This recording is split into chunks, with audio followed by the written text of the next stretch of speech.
Hello students and welcome back to our channel Siraj Shaikh the study. आज linear programming का lecture number 3 है जिसमें हम कवर करेंगे नए पॉइंट्स ऑफ एलपीपी। तो स्टार्ट करेंगे आज की क्लास।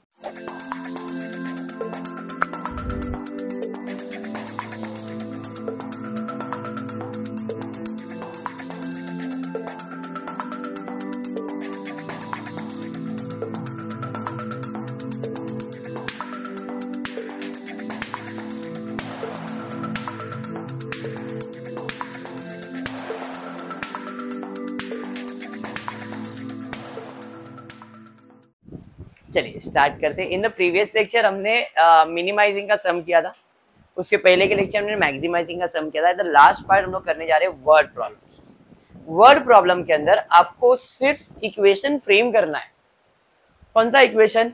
चाहे वो मैक्सिमाइजिंग हो चाहे वो मिनिमाइजिंग हो। इक्वेशन पहला, ऑब्जेक्टिव फंक्शन, सब्जेक्टिव फंक्शन, खत्म। मतलब इसे सॉल्व नहीं कर रहा है, इधर हमको क्या करना है, मैक्सिमाइज है मिनिमाइज है उसका फंक्शन लिखना है और कुछ नहीं करना है। ठीक है, स्टार्ट करेंगे। क्वेश्चन जो मैं बुक रेफर कर रहा हूं ये वाली बुक में पेज नंबर 101 पे एग्जाम्पल नंबर 11। आप सेठ पब्लिकेशन देख रहे हो तो लेसन को लो, अभी क्वेश्चन सेम तो मिलेगा नहीं बेटा। आप वर्ड प्रॉब्लम टाइप वाले क्वेश्चन देख लेना, आपको हो जाएगा। सेठ पब्लिकेशन आपको कॉलेज में यूज करने बोला है क्या? वो मत फिर रेफर करो। नहीं कोई नहीं, मनन प्रकाशन का बेस्ट है। स्टार्ट करें फिर, चलिए ठीक है। Text book page number 101 sum number 11। Two different kinds of food A and B are being consider. देखो ध्यान से क्वेश्चन रीड करेंगे निराली, और क्वेश्चन पे ध्यान रहेगा ना तो मन लगा रहता है। सोच में ध्यान लगा रहेगा तो क्वेश्चन में मन नहीं लगेगा। तो ध्यान पूरा क्वेश्चन में और बाकी चीजों में रोशनी को ध्यान देने दो। ठीक है, रोशनी ध्यान दे बेटा। Two different kinds of food A and B are being consider to form a weekly diet. दो खाना है, खाना ए और खाना बी, और ये खाना हमारे वीकली डाइट के लिए बनाया गया है। अब डाइट यानी कि फूड जो होता है इसके अंदर आपको बहुत सारी चीजें होती है, न्यूट्रिशन चीजें होती है। कार्बोहाइड्रेट होता है, फैट होता है, प्रोटीन होता है, ये सारी चीजें आपके खाने के डाइट में होती है। तो दो ऑप्शन है, फूड ए और फूड बी। क्वेश्चन में जैसा दिया मैं रीड कर रहा हूँ, जरा ध्यान से सुनो मैं क्या रीड कर रहा हूँ। क्वेश्चन में दिया है two different kinds of food A and B are being considered to form a weekly diet। दो फूड है जो हमारे वीकली डाइट के लिए बनाया गया है। The minimum weekly requirement of fat, carbs and protein are 16, 25, 15। minimum requirement of fat, minimum requirement of carbohydrate, minimum requirement of protein का इंफॉर्मेशन दिया है। मतलब मेरे पास दो फूड है, इसको मैंने हेडिंग बना दिया A B। Food A food B. Food में क्या क्या चाहिए? फैट चाहिए, कार्बोहाइड्रेट चाहिए, प्रोटीन चाहिए। बराबर है? हाँ जी। अब मिनिमम, यहां पे मैं कॉलम बना रहा हूं टोटल का। मिनिमम फैट कितना होना चाहिए मेरे फूड में? 16। मिनिमम कैब्स होना चाहिए 25। मिनिमम प्रोटीन होना चाहिए, मिनिमम, इससे ज्यादा चलेगा लेकिन इससे कम नहीं चलेगा। बात समझ में आया क्या? चलिए ठीक है, आगे दिया है 1 kg फूड ए के अंदर, फूड ए के 1 kg में क्या क्या इंफॉर्मेशन दिया है। तो फूड 1 kg ए के अंदर दिया है 5 यूनिट फैट का है, फिर 15 यूनिट कार्बोहाइड्रेट का है, 8 यूनिट प्रोटीन का है।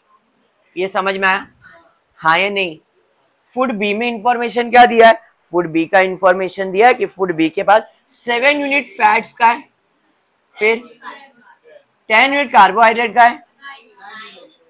सम हो गया है? हो गया सम। अगर आप ये टेबल बनाना सीख जाओ, सम हो गया है। अगर टेबल मैंने जो बनाया है ये समझ गया तो आपका सम हो गया। अब हम क्या करेंगे, फूड ए को नेमिंग दे देते x1, फूड बी को नेमिंग कर देता हूं x2। क्वेश्चन में ये जो इंफॉर्मेशन दिया मिनिमम, मतलब कम से कम इतना, इससे ज्यादा चलेगा ना। मतलब मेरे फैट का जो रिक्वायरमेंट है वो लेस देन और इक्वल्स टू है। मतलब इनका आंसर 16 या 16 से ज्यादा आ सकता है। इसके लिए मुंह इसकी तरफ खुला। मिनिमम मतलब कम से कम इतना, इससे ज्यादा हो सकता है ना मैं। तो मेरा फैट का आंसर ग्रेटर देन और equals to 16। Greater than equals to 16, greater than, इस साइन समझ में आया कैसे लिखा मैंने? अगर मैक्सिमम बोला रहता मतलब फैट इससे ज्यादा नहीं चाहिए तो लेस देन इक्वल्स टू का साइन आता। अरे समझा? पक्का? चलिए ठीक है, अब इसको प्रेजेंट करेंगे। Let food A B x1 and food B be x2।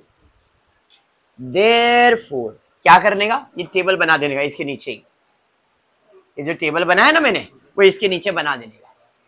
समझा? हाँ या नहीं? पहले मैंने टेबल बना दिया था तो अब टेबल के ऊपर ही ये लिख देने का। ओके मनीषा, आगे क्या इंफॉर्मेशन दिया है? The price of food is 4 kg, 4 rupees per kg and that of food B is 3 per kg। हमेशा याद रखो जिसका भी कॉस्ट प्राइस दिया है ना वो हमेशा हेडिंग ही बनता है। जिसका आपको प्राइस दिया है, कॉस्ट दिया है ना, वो हमेशा क्या बनेगा? हेडिंग। इसलिए आपने हेडिंग में ये लिखा, फैट, कार्ब्स और प्रोटीन नहीं लिखा था। बात समझा? हाँ या नहीं? ठीक है, तो अपने को क्वेश्चन में बोला है formulate the LP problem to minimise the cost. हमेशा कॉस्ट क्या होता है? मिनिमम, और प्रॉफिट क्या होता है? मैक्सिमम। तो minimise z is equals to, cost minimise करना है किसका? फूड ए और फूड बी का। और कॉस्ट कितना बोला है? 4 rupees प्लस बी का कितना है? 3 rupees। ये तुम्हारा ऑब्जेक्टिव फंक्शन हो गया। Minimise 4x1 3x2। ये कहां से आया? क्वेश्चन में दिया है cost of food 1 and food 2।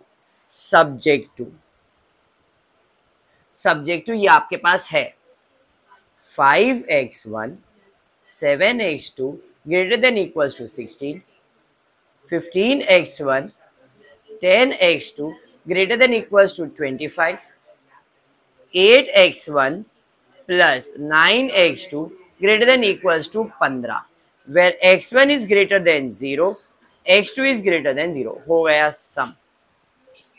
देखो ये टेबल बना दिया था आपने, ये टेबल से आपने खाली इसको ऐसा प्रेजेंटेशन दिया है। सम समझ में आया? बढ़ेंगे सेकेंड क्वेश्चन की तरफ, देखते हैं सेकेंड क्वेश्चन क्या दिया गया है। मेरे हिसाब से अपन सॉल्व एग्जाम्पल नहीं लेते, अनसॉल्व ले लेते, थोड़ा सा मजा आ जाएगा। क्या है फिर, क्या ऐसा लगे ना कुछ तो सॉल्व किया है बराबर। Text book page number 104, exercise का sum number 3। Text book page number 104, exercise का सम नंबर 3 मिला सबको? अब रोशनी रीड करते देखते क्या है। एक कंपनी है, वो मैन्युफैक्चर कर रहा है 2 product X and Y each unit and has to go through 3 machine ABC. क्या कर रहा है? 2 प्रोडक्ट मैन्युफैक्चर कर रहा है। जैसे इधर 2 फूड थे, इधर 2 प्रोडक्ट है, वो अपना हेडिंग बन जाएगा। हाँ जी, तो यहाँ पे अपन क्या बना लेते? हेडिंग बना दे एक्स वाई, समझाइए, और एक कॉलम बन जाएगा यहाँ पे टोटल। एग्री? अब ये मशीन में जो प्रोडक्ट बनाने का है उसमें 3 प्रोसेस है, एबीसी 3 प्रोसेस बन गया। जरूरी कि 3 प्रोसेस आया, 2 प्रोसेस भी हो सकता है, 1 भी हो सकता है। मिनिमम 2 तो देगा आपको आपके सिलेबस के पॉइंट ऑफ व्यू से, पर 1 प्रोसेस भी हो सकता है, 2 हो सकता है, 3 हो सकता है। तो ऐसा रटोफाई करके मत जाओ, कंसेप्ट को पकड़ के चलो, ठीक है? क्योंकि लाइफ में हर एक चीज में एक ही चीज इंपॉर्टेंट है, क्या मालूम? कंसेप्ट। वो क्लियर है तो भाई पढ़ाई सिंपल है, समझ में आया? पढ़ने से, रट्टा मारने से पढ़ाई नहीं होएगा। कभी भी लाइफ में एक ही बात याद रखना, रट्टाफाई करके कुछ नहीं होता है। अगर कंसेप्ट क्लियर तो रट्टाफाई होता ही नहीं है, क्योंकि कंसेप्ट बैठ गया है ना तो तुम आंसर अपने, क्योंकि तुमको ऊपर वाले इतना स्मार्ट दिमाग दिया है ना, इतना स्मार्ट दिमाग दिया कि तुम लिख सकते हैं। खाली हम वो स्मार्ट दिमाग पर्सनल चीजों में यूज करते, पढ़ाई में नहीं करते। कैसे बचना है वो अपने को मालूम है, कि झूठ बोला है तो कैसे बचना है, उधर दिमाग चलता है ना। जब उधर दिमाग चलता है तो इधर भी चलेगा, क्योंकि वहां का कंसेप्ट क्लियर है कि मम्मी का मालूम है कि मम्मी ऐसा बोलेगी, डैडी ऐसा बोलेंगे, तो उनको ये बोलूंगा तो यकीन हो जाएगा, ठीक है नहीं रोशनी? तो ऐसा एग्जाम्पल बराबर। चलो ठीक है, आते हैं यहाँ पे। अब क्या दिया क्या दिया है, machine A can be operated for a maximum 3000 minute and it take 10 minutes और 1 unit of X and 5 unit for, एक minute, machine A can be operated for maximum 3000 minute and it take 10 minutes for 1 unit of product X and 5 minutes for Y unit. Machine A total कितने time से चल सकता है, maximum 3000, और A machine X बनाने में कितना time लेता है, it take 10 minutes for 1 unit of X, 10 minute लेता है 1 यूनिट बनाने के लिए, एंड 5 मिनट्स लेता है Y प्रोडक्ट बनाने के लिए। ये समझा क्या? आगे रोशनी उसके बाद क्या दिया है, machine B can operate for maximum 6000, maximum 6000 hours चल सकता है, बराबर, और 1 यूनिट बनाने के लिए कितना टाइम ले रहा है, 5 minutes for unit for product X and 10 minutes for unit of Y, बराबर है। फिर उसके बाद क्या दिया है, machine C can operate for maximum 500 minutes, ठीक है जी। आगे आगे आगे दिया है, it take 1 minute for 1 unit and 1 minute for 1 unit of Y. उसके अलावा और क्या दिया है, प्रॉफिट। देखो प्रॉफिट का मतलब होता है मैक्सिमाइज, प्रॉफिट का मतलब होता है, और यहां पे था कॉस्ट, कॉस्ट का मतलब होता है मिनिमाइज, प्रॉफिट होता है हमेशा मैक्स। आप खुद सोचो, आपका प्रॉफिट बढ़ाओगे कम करोगे, मैक्सिमाइज। कॉस्ट क्या करोगे, खर्चा क्या करोगे, कम ही करोगे। तो जब भी कॉस्ट बोला है तो मिनिमाइज ही लेना है, प्रॉफिट बोला है तो मैक्सिमाइज ही करना है। ये दिमाग में बैठ गया, चलिए ठीक है। अब प्रॉफिट कितना बोला, एक्स के लिए 10 और वाई के लिए 15। अभी एक्स तो एक्स ही लेता हूं, वाई को वाई लेता हूं, तो I can write 10x plus 15y। जैसे यहाँ पे x1 और x2 लिया था ना मैंने, यहाँ पे x और y रखा है मैंने, ये समझा? हाँ। अब ये मैक्सिमम 3000 है, इससे ज्यादा ले सकते हैं क्या, less than equals to, less than equals to. Less than का साइन क्यों बोला, उसे बोला मशीन ए 3000 से ज्यादा नहीं चलेगा, मतलब मशीन ए का जो आंसर आएगा वो 3000 या उससे कम ही आएगा, बी 6000 या उससे कम ही आएगा, 500 या 500 से कम ही आएगा, इसलिए ये वाला साइन। यहाँ पे बोला था कम से कम, तो इससे ज्यादा भी आ सकता है, इससे ज्यादा भी आ सकता है, ज्यादा। इसका आंसर के बारे में सोचना है। अरे समझाइए, चलिए अब यहाँ पे आते, तो ये हो जाएगा 10x, हाँ इधर 5 दिया है क्वेश्चन में बेटा, 1 मिनट, प्रॉफिट 15 तो दिया है, हैं? बेटा बेटा ये मैं ये नहीं लिख रहा हूँ, ये नहीं लिख रहा हूँ, अभी मैं लिखने जा रहा हूँ। 10x plus 5y less than equals to 3000, ये प्रॉफिट का फंक्शन है, क्वेश्चन में दिया ना प्रॉफिट फंक्शन, z का आंसर दिया ना, कॉस्ट प्रॉफिट।